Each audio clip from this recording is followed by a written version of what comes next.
మన ముకుందాలో Christmas and new year offer వీఏపై ఫ్లాట్ 10% తగ్గింపు. వివరాలకి సంప్రదించండి. సుమన్ టీవీ ప్రేక్షకులకు నమస్కారం. మనతో పాటు ఉన్నారు ప్రముఖ జ్యోతిషులు, సంకల్ప మందిర్ నిర్వాహకులు బ్రహ్మశ్రీ నందిపట్ల శ్రీహరి శర్మ గారు. గురువుగారితో మాట్లాడదాం. గురుగారు నమస్కారం. గురువుగారు, వాగర్థావివ సంపృక్తౌ వాగర్థ ప్రతిపత్తయే జగతః పితరౌ వందే పార్వతీ పరమేశ్వరౌ. ఆదిత్యాయ చ సోమాయ మంగళాయ బుధాయ చ గురుశుక్రశనిభ్యశ్చ రాహవే కేతవే నమః.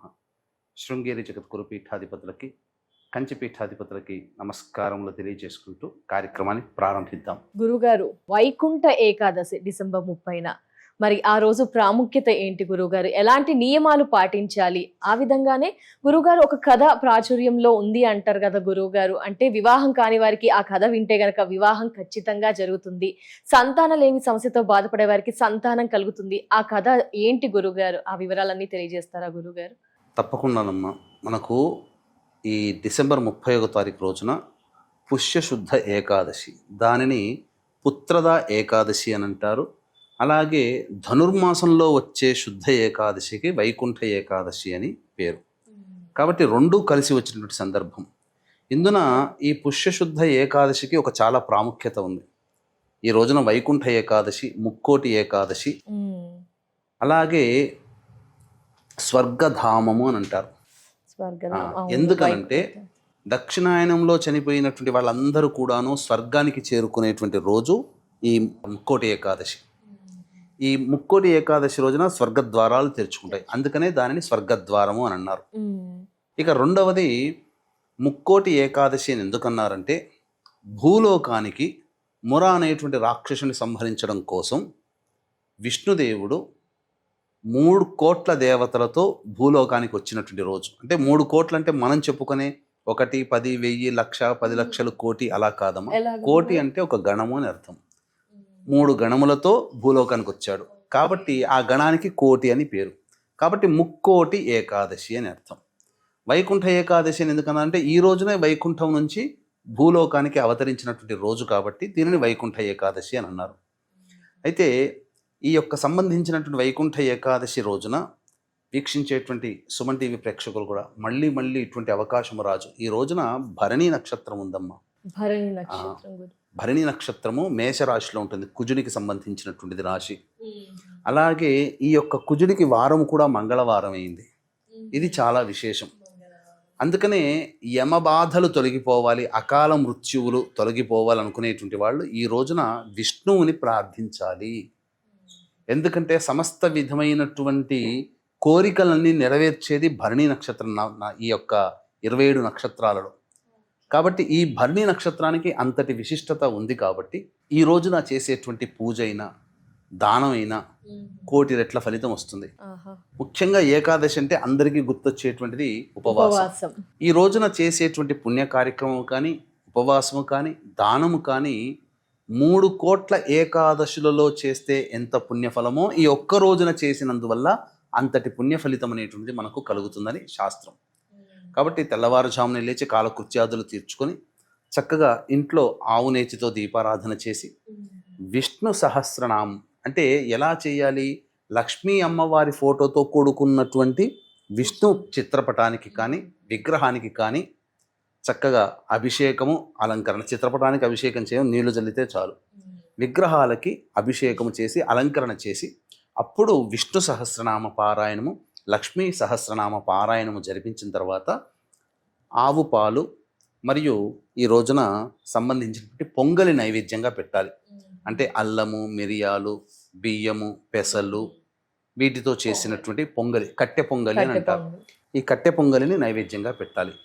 విష్ణు నామాన్ని సదా నారాయణాయ నమః లేదా లక్ష్మీనారాయణాయ నమః అనుకుంటూ ఈ రోజున ఉచ్చరించాలి. తర్వాత ఈ రోజున ఉత్తర ద్వార గుండా విష్ణువుని దర్శించుకోవాలి. ఎందుకనంటే ఈ రోజుకి ఒక ప్రత్యేకత ఉన్నది.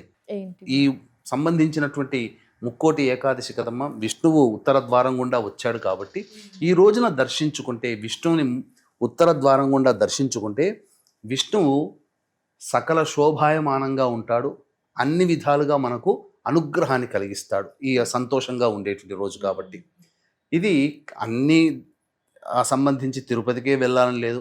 ఏ విష్ణు ఎక్కడైనా క్షేత్రానికైనా విష్ణువాలయం. వెళ్ళవచ్చు, లేదా ఇంటి దగ్గర ఉన్నటువంటి ఏ విష్ణు క్షేత్రానికైనా కానీ వెళ్ళి ఈ విధంగా దర్శించుకొని రావచ్చు. తప్పకుండా గురుగారు. తదనంతరం ఆ రోజంతా కూడాను ఉపవాస నియమాన్ని పాటించి సాయంకాల ప్రదోషకాల సమయానికి మళ్ళీ కాలకృత్యాదులు తీర్చుకొని మళ్ళీ దేవాలయానికి వెళ్ళి ఆ స్వామిని దర్శించుకొని తులసిమాల స్వామికి సమర్పించి రావాలి. తులసిమాల తులసిమాల సమర్పించి రావాలి. ఆ రోజంతా ఉపవాసం, ధూమపానము, మద్యపానము, అలాగే దాంపత్యము అనేటువంటి పనికిరాదు. ఎంత కూడాను శుద్ధంగా ఉండి మళ్ళీ తెల్లవారి లేచి కాలకృత్యాదులు తీర్చుకొని మళ్ళీ విష్ణు లక్ష్మీ సహస్రనామ పారాయణాలు చేసి, ముఖ్యంగా ఇంట్లో వండినటువంటి పదార్థము అతిథులకి, అంటే ఎవరైనా మనకి ఇంటికి అతిథులుగా పిలిపించుకొని భోజనం పెట్టడం, లేదా ఎక్కడైనా కానీ వృద్ధాశ్రమంలో కానీ బాలురకి కానీ అన్నదాన కార్యక్రమాలు చేయడం, లేదా ఎక్కడైనా కానీ అన్నదాన కార్యక్రమం ఈ రోజున విధిగా చేయాలి. ఎప్పుడు ఏకాదశి వెళ్ళిన తర్వాత వచ్చే ద్వాదశి రోజున 31వ తారీఖు రోజున అన్నదానం అవన్నీ జరిపించిన తర్వాత అప్పుడు ఇంటికి వచ్చి ఇంట్లో కుటుంబ సభ్యులు ఇక విరమించుకుంటున్నాను స్వామి, వ్రతాన్ని విరమించుకుంటున్నాను, నాకు నీ అనుగ్రహాన్ని కలిగించు, నీ యొక్క శక్తి వల్ల నేను ఏకాదశి వ్రతాన్ని చేసుకోగలిగాను, ఆ భాగ్యం నాకు కలిగింది, నాకు పుణ్యాన్ని ప్రసాదించు అని చెప్పి ఆ యొక్క వెంకటేశ్వర స్వామికి కానీ, విష్ణువుకి కానీ, లక్ష్మీ నరసింహస్వామికి కానీ, కృష్ణుడికి కానీ వేడుకొని అప్పుడు ఇంటిల్లిపాది చక్కగా భోజనం చేయవచ్చు. ఇది చెప్పబడినటువంటి నియమం. ఇక ఈ రోజున ఒక గొప్ప ప్రత్యేకమైనటువంటి గాథ ఉంది. ఈ గాథ చాలా మందికి తెలియదమ్మా. ఇది వింటే చాలా ఆశ్చర్యంగా ఉంటుంది. నిజంగా ఇది అద్భుతమైనటువంటి ఫలితం. ఈ యొక్క కథ వింటే చాలమ్మా ఈ రోజున చేయాల్సినటువంటిది. పూజలు కుదరని వారికి పూజ చెయ్యకపోయినా కనీసం విష్ణునామ స్మరణ చేసుకుంటూ ఈ కథ ఖచ్చితంగా వినాలి. అందుకనే ఈ యొక్క కథను కూడా మనకు తెలియజేస్తానమ్మా. వీక్షించేటువంటి సుమన్ టీవీ ప్రేక్షకులు కూడా జనవరి 3వ తారీఖు రోజున శివముక్కోటి, ఆ రోజున ఈశ్వరుడు సృష్టి స్థితి లయకారకాలలో లయకారకుడు పరమేశ్వరుడు, శివాజ్ఞ లేనిదే చీమైన కుట్టదు, మీ సంకల్పం నెరవేరాలి, అలాగే 2026వ సంవత్సరం అంతా కూడా నవగ్రహాలు మీకు సంపూర్ణంగా అనుగ్రహించాలి, అన్ని కోరికలను నెరవేర్చుకోవాలి అనే సదుద్దేశంతో శ్రీకాళహస్తిలో కానీ లేదా శ్రీశైల క్షేత్రంలో కానీ మన పీఠమాధ్వర్యంలో జనవరి 3వ తారీఖు రోజున నవగ్రహ పాశుపత మంత్రహోమము, మృత్యుంజయ హోమము, అలాగే వివాహం కాని అబ్బాయిలకి అమ్మాయిలకి దాంపత్య దోషాలకి సంబంధించినటువంటి హోమాది కార్యక్రమాలు, సుదర్శన హోమాది కార్యక్రమాలు అనేటువంటివి సశాస్త్రీయంగా చేయించడం జరుగుతుంది. ఈ కార్యక్రమంలో నమోదు చేసుకున్నటువంటి వారికి శక్తిపాతము చేసినటువంటి కరుంగలి మాల కూడా ఇవ్వడం జరుగుతుంది. అవకాశం ఉన్న వాళ్ళు స్క్రీన్పై కనిపిస్తున్నటువంటి నెంబర్కి కాంటాక్ట్ చేసి పూర్తి వివరాలు తెలుసుకోవచ్చు.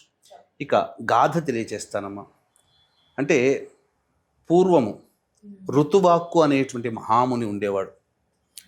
ఆ మహామునికి గొప్ప తపశ్శక్తి సంపన్నుడు. ఆయనకు ఒక కొడుకు పుట్టాడు. పెరిగి పెద్దవాడైపోయిన తర్వాత సాంప్రదాయబద్ధంగా ఉండాల్సినది కాస్త చెడు అలవాట్లకి బానిసైపోయి విచ్చలవిడిగా తిరుగుతూ కర్మత్వాన్ని వదిలిపెట్టి ఉన్నటువంటి చేత తల్లిదండ్రులకి బాధ కలిగించేవాడుగా తయారయ్యాడు. ఎందుకు ఇలా జరిగింది అని చెప్పి అతను ఆలోచిస్తే, ఆ మహాముని ఆలోచిస్తే, అతను జన్మించినటువంటి నక్షత్రము రేవతి నక్షత్రం. ఈ రేవతి నక్షత్రంలో జన్మించినటువంటి కారణం చేతనే ఇతనికి, అది కూడా 4వ పాదంలో జన్మించాడు. రేవతి నక్షత్రము 4వ పాదంలో జన్మించినటువంటి కారణం చేత ఇతనికి ఇలాంటి దుర్బుద్ధులతో జీవనం చేస్తున్నాడని చెప్పి ఆ రేవతి నక్షత్రం నేల పడుగుగాక అని చెప్పి చెప్పించాడు. అప్పుడు ఆకాశంలో చంద్ర సంబంధముగా ఉంటేనే నక్షత్రాలు, కాబట్టి ఆ చంద్ర సంబంధం తెగిపోయి నక్షత్రం భూమి మీద పడింది. ఎక్కడ పడింది? ద్వారకా నగరాన్ని పరిపాలిస్తున్నటువంటి, అంటే కృతయుగంలో జరిగినటువంటిది. ద్వారకా నగరం ఉంది కదా గుజరాత్ దగ్గర, అక్కడ ఒక సంబంధించినటువంటి పర్వతం మీద పడింది. రేవతి నక్షత్రం పడింది కాబట్టి రైవత పర్వతముగా ప్రసిద్ధి చెందింది. అందులో ఒక కొలను ఏర్పడింది. ఆ కొలనులోంచి ఒక పద్మం వచ్చి ఆ పద్మంలో ఒక కన్య ఉద్భవించింది. దానిని ప్రముచుడు అనేటువంటి యొక్క మహాముని చూసి ఆ కన్యని పెంచి పెద్ద చేశాడు. కొంత యుక్త వయసు వచ్చిన తర్వాత ఆ రాజ్యాన్ని పరిపాలించే దుర్దముడు అనేటువంటి రాజుకిచ్చి వివాహం చేద్దాం అనుకుంటే అప్పుడు ఏం చేసింది ఆ అమ్మాయి? నాకు ఎలా పడితే అలా వివాహం కాదు నాన్న, రేవతి నక్షత్రంలో ఉండగా నాకు వివాహం చెయ్యి అని చెప్పాను అన్నది. అంటే చంద్ర సంబంధం తెగిపోయింది కాబట్టి చంద్రుడు ఏ నక్షత్రంలో ఉంటే ఆ నక్షత్రానికి సంబంధించిన ముహూర్తాలు ఉంటే ముహూర్తాలు పెడతారు.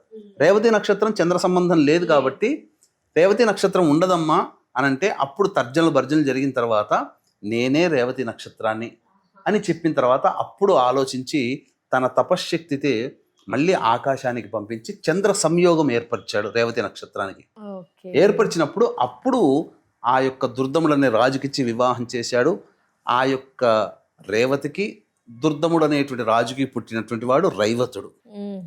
ఈ రైవతుడు ఎవరు అంటే ఇప్పుడు మనం పిలుచుకునేటువంటి మనువు వైవస్వత మన్వంతరే కలియుగే ప్రథమ పాది అని చెప్తున్నాం కదా. ఈ వైవస్వత మన్వంతరం కంటే ముందు ఉన్నటువంటి మన్వంతరానికి రాజు ఈ రైవతుడు. ఎందుకంటే ధర్మనిష్టలు తపశ్శక్తి చేత మన్వంతరానికి అధిపతిగా అయ్యాడు. ఈ గాథ ఎక్కడా మీకు బయట దొరకదమ్మా. ఇది పురాణాంతర్గతంగా రహస్యకృతమైనటువంటి. దీని ద్వారా మనకు తెలియచేసిందంటే ఇప్పటికీ కూడా రేవతి నక్షత్రం 4వ పాదము, అశ్విని నక్షత్రం మొదటి పాదంలో గనక ఎవరైతే జన్మిస్తారో వాళ్ళకి నక్షత్ర శాంతి చేసుకోవాలని ఇందుకోసమే చెప్పబడి ఉంది. కాబట్టి ఈ గాథ విన్నటువంటి వాళ్ళకి ఇది పుష్యశుద్ధ ఏకాదశి రోజున ఏర్పడింది. పుత్రదా ఏకాదశి. ఈ రేవతి దుర్దముడు అనేటువంటి వ్యక్తులు ఈ పుత్రదా ఏకాదశిని ఆచరించి రైవతుడు అనేటువంటి యొక్క కుమారుణ్ణి పొందినటువంటి కారణం చేత ఇది పుత్రదా ఏకాదశి అయింది. ఈ కారణం చేత ఇది గొప్పగా ప్రసిద్ధి చెందింది. ఈ యొక్క గాథ విన్నటువంటి వాళ్ళు ముఖ్యంగా ముక్కోటి ఏకాదశి అయింది కాబట్టి పుష్యశుద్ధ ఏకాదశి ముక్కోటి ఏకాదశి ఈ సంవత్సరం అయింది కాబట్టి ఈ డిసెంబర్ 31 తారీఖు రోజున ఎవరైతే ఈ సంబంధించినటువంటి ముక్కోటి ఏకాదశి పర్వదినాన్ని ఆచరిస్తారో వాళ్ళు ఈ గాథ విన్నట్లయితే తప్పకుండా ఏకాదశి వ్రతము ఆచరించిన సంపూర్ణమైనటువంటి ఫలితముతో పాటుగా ఇంట్లో వివాహం కాని అబ్బాయిలకి అమ్మాయిలకి చక్కటి వివాహం కలుగుతుంది చక్కటి వ్యక్తితో. అలాగే సంతానం కూడా మంచి సంతానం కలుగుతుంది అని చెప్పడంలో ఏమాత్రం సందేహం లేదు.